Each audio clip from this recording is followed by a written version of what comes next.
gis nga fii ñi fi toog ñëpp. ah dañu gëm ni au conseil bi yëfu caaxaan la. dañu gëm ni au conseil bi institution budgétivore la pour comme li Nina Penda wax caser clientèle politique. ku fi gëmul loolu fii. Sénégalais yi léegi li may jeexale mooy. nga baal ma am lu. non bàyyi ma yeggali Sénégalais yi est-ce que yéen xam ngeen ni Sénégalais yi yëg-yëg boobu la ñu am si au conseil. non Sénégalais yi yow munoo wax ba émission bi jeex ba nga waxal Sénégalais yi. ba Sénégalais yi non.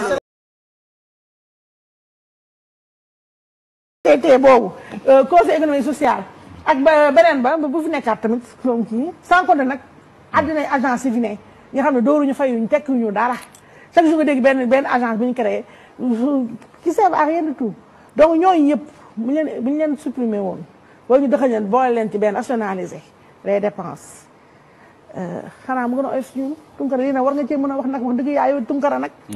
waaye léegi yow ngay donc nañ supprimer HCCT. supprimer conseil économique et social. j'ai mis est-ce que devant. ah d'accord non nee nga tekkiwuñ dara. tekkiwuñu dara kay. ok yow yaa ngi ko wax sax. déedéet man loolu musuma ko wax. loolu musuma ko wax loolu moom du sama waxin man du ma waxee noonu.